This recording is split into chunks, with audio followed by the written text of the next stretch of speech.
Well, so this is kind of the second part. I know I did obviously an episode or a chat with Logan last week, and now we got Chad in here, so we're going to do kind of the part two.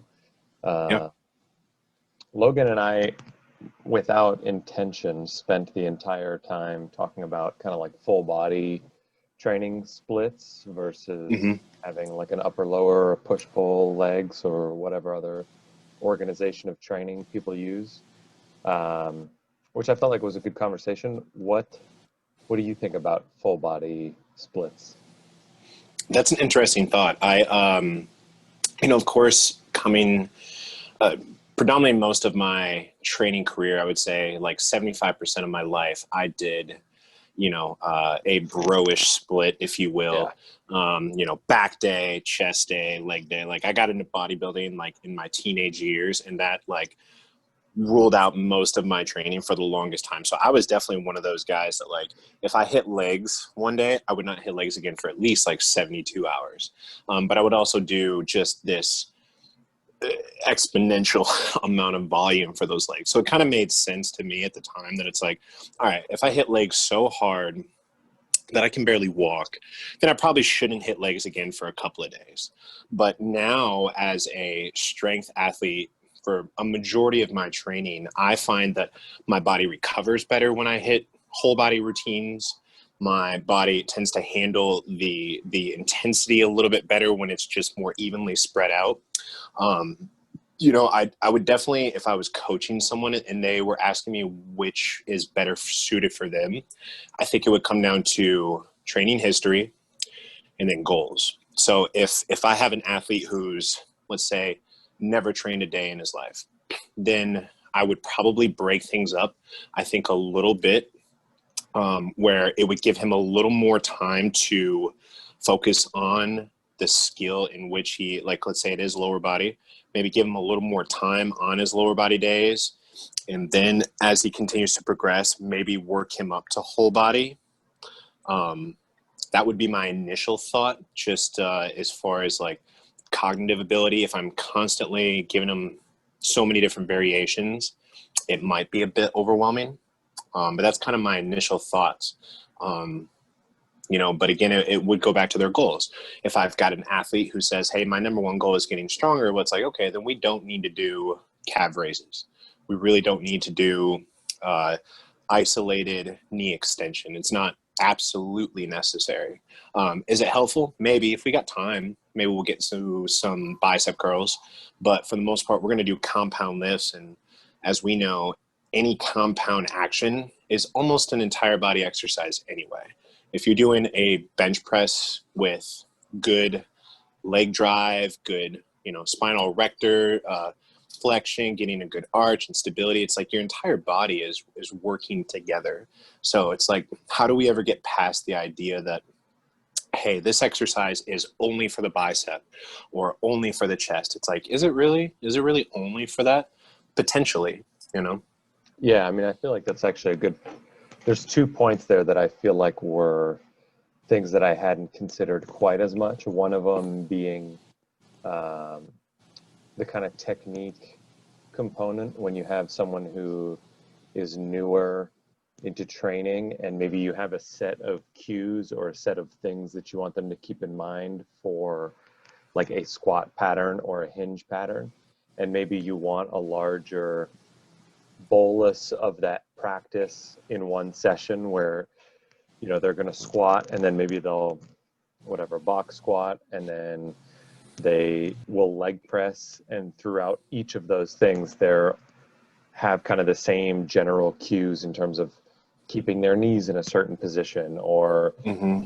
applying a torque into the ground or whatever the cue is. So I feel like I hadn't considered maybe the technique learning, because in my head I would think, well, if you do a full body, then you're probably getting the technique more frequently, right? So Mm-hmm. when you Mm-hmm. look at like, if you were to learn how to throw a free throw, would you Mm-hmm. want two free throws practice sessions where you're shooting 50 each session, and so you're getting 100 a week, or would you want to break that 100 into like 5 20 shot sessions? I don't actually know I know there's like some literature on massed practice versus distributed and looking at learning rates based on whether or not, essentially, like, should you cram or should you spread that out more evenly? Or can you do a Right. hybrid model where you cram a little bit and then you kind of spread it out, then you cram again, then you spread it out? From Sure, sure. my understanding, there's been kind of like conflicting evidence, but um, I have seen one study that demonstrated that that hybrid model, I believe, outcompeted the exclusively massed practice, but was no different than the just regular distributed. So suggesting that maybe you can just like cram and then coast and then cram again, and then just Hmm. kind of get these like mini cramming sessions in. But that was Yeah. obviously for mental, like cognitive Right. Right. learning from a psychological, but I don't know if motor learning is a tremendous amount different. Um, Yeah. so yeah, I don't know if maybe even including a a movement that you want the person to learn as part of the warm up on the days, even when they're not doing them, would be a Hmm. way to kind of get those coasting sessions in between the kind of massed practice that you get in a lower body day. And then when you Hmm. go into bench, your warm up is like a barbell complex that involves a back squat where you're still Hmm. practicing the back squat. But yeah, so the Yeah. technique thing, I don't know.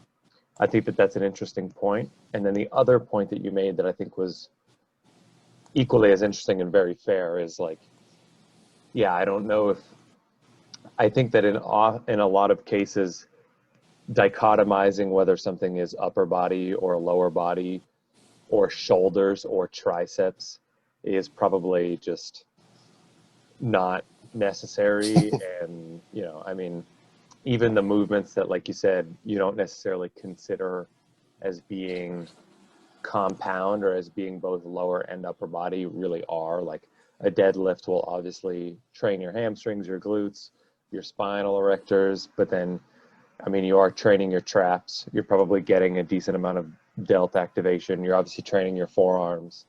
Hmm. You may be training your calves to some degree, like just in this sense of stability or whatever. So, um, yeah, I don't know. I think that those are two very fair considerations whenever you're trying to decide is upper, lower split, or should I, do a body part split versus a full body. Um, Yeah. my thing with a full body, if you can, so I think that the biggest issue is because we come from like a bro bodybuilding style background, and I still kind of live in that realm in terms of like my mentality with things. But I think that most people come from that background, and most of us want to feel like we are bringing a muscle to the point of like failure or extreme fatigue, so that we Mm-hmm. recognize the day after that we trained that muscle group the day before. Like we want that Hmm. feeling. Yeah. Um, and so I feel as though it can lead idiots like us to over program a full body kind of split, Hmm. especially if the goal is hypertrophy and it's not necessarily strength, to where you're Yeah. still doing like 9 sets of biceps or 9 sets of triceps. And it's like, dude, you squatted, you benched, you deadlifted, you did an overhead press, you did pull-ups, you did pull downs. Now you're going to do 2 bicep exercises, 2 tricep exercises.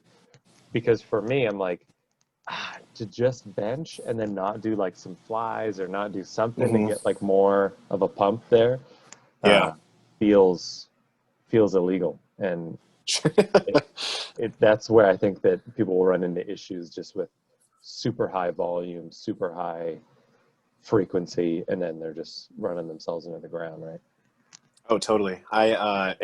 You definitely brought up like a good point, like just about like our history. It's like, at least psychologically, once you've gone through a certain length of time, and I really don't know how long that would be, that you get so accustomed to that style of training that it is so hard to break away from that. Like you just said, Oh like yeah. if you bench press and you don't get that pump because you're doing a 3x3 at like 85%, it's like you're probably really not going to get pumped. Like you're going to be winded just slightly because you're going to flex pretty hard, but past that, you're not going to get that disgusting pump where you can barely get your shirt off when you're done.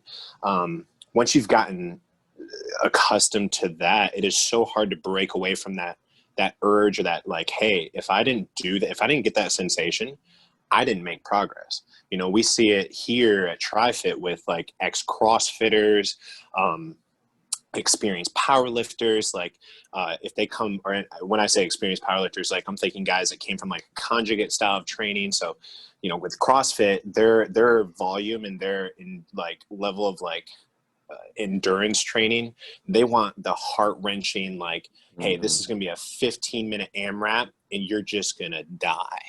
They get so used to that feeling that like I tell them, it's just like, okay, I want you to take like 2 to 3 minutes of rest in between each set. They look at me funny like, well, what am I supposed to do? And I'm like, rest. Scroll What Instagram is that? for the rest of us. Yeah.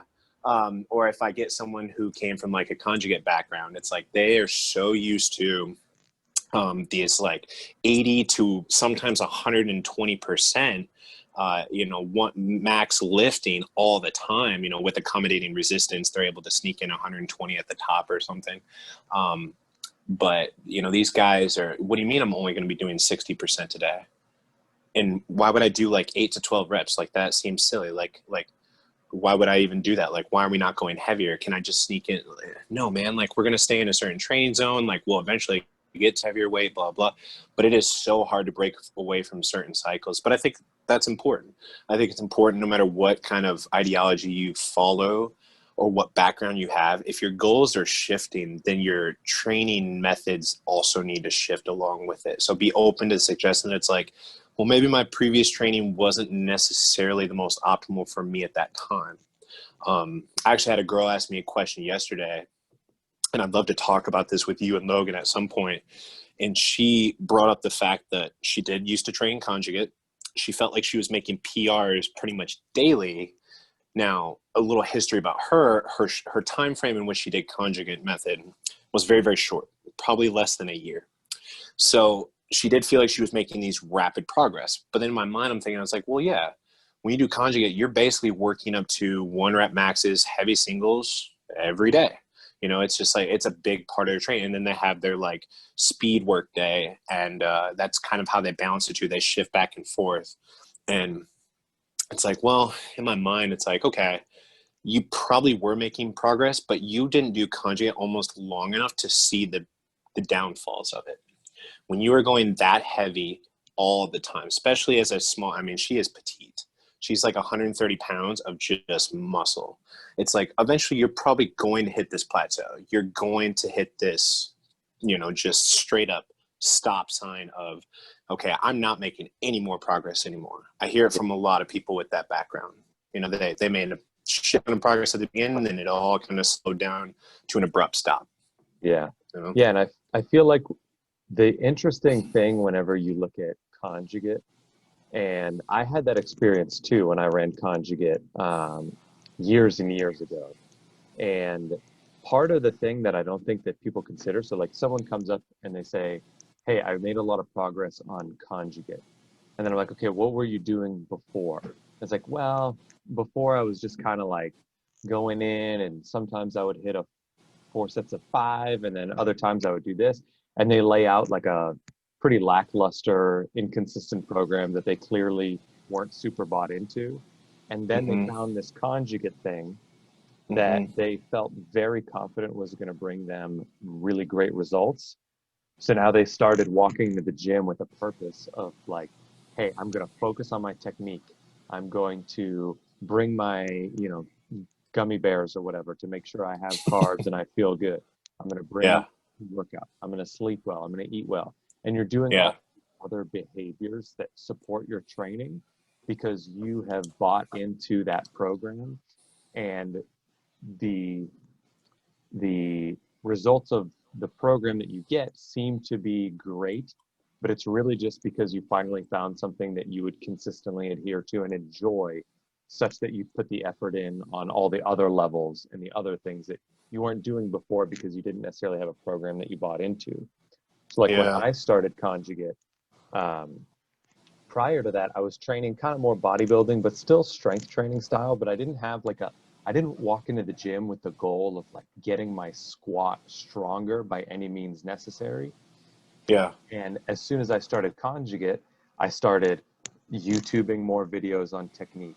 I bought like a new pair of wrist wraps. I started reading more about Conjugate. I started doing all of these other things because I had found a program that I believed would work. And all of those other things just supported the program so well that I could have done anything at that point. Had I just implemented those behaviors beforehand, I would have been Hmm. making better progress.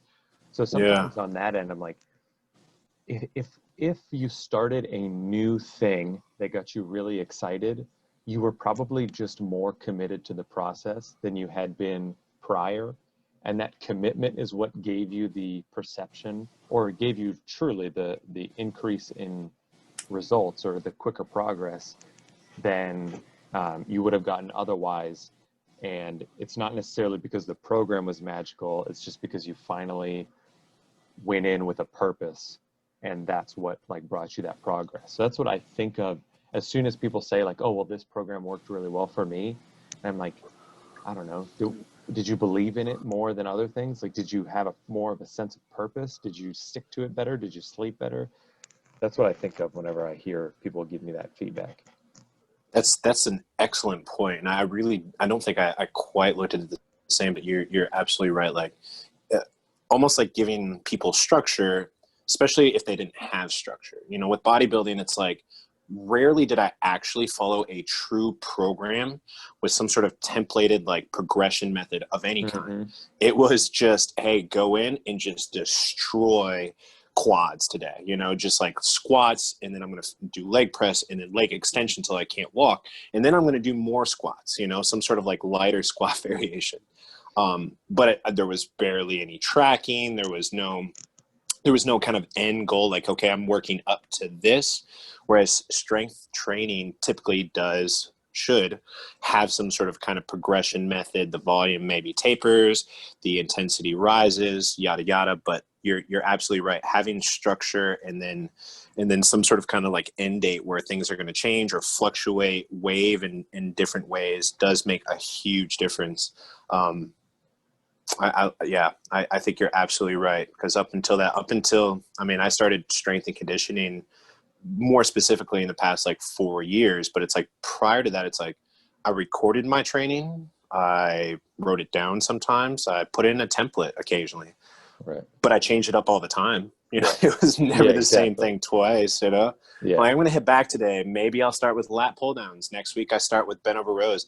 It came down to how I felt, you know? It Yeah. was so maybe that's the answer with this whole body, you know, isolate area, like which one's better for you, which one do you believe in, Yeah. which one are you going to stick to.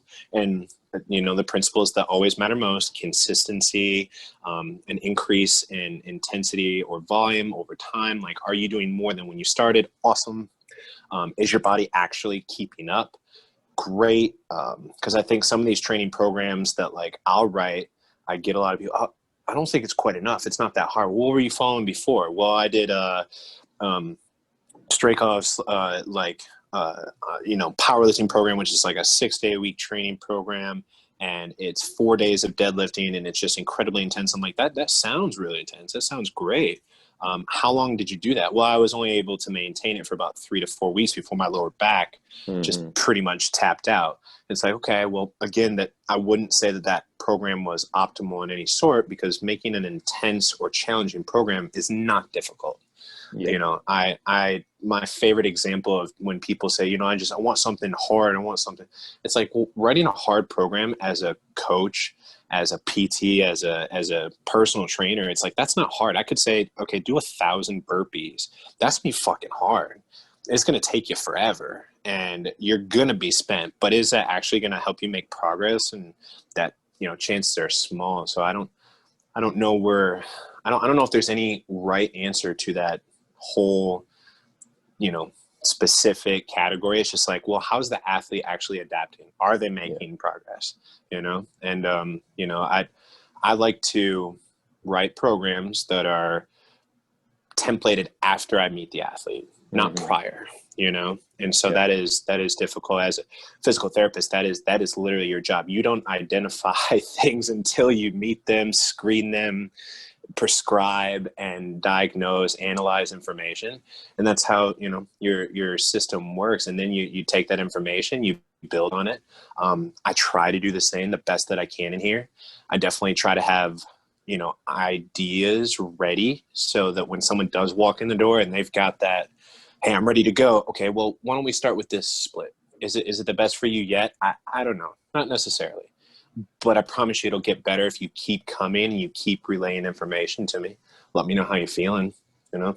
Yeah. Yeah. And I think that obviously that you can look at the science and you can reflect on the literature of what may work more effectively for one group of people versus another group or in different circumstances.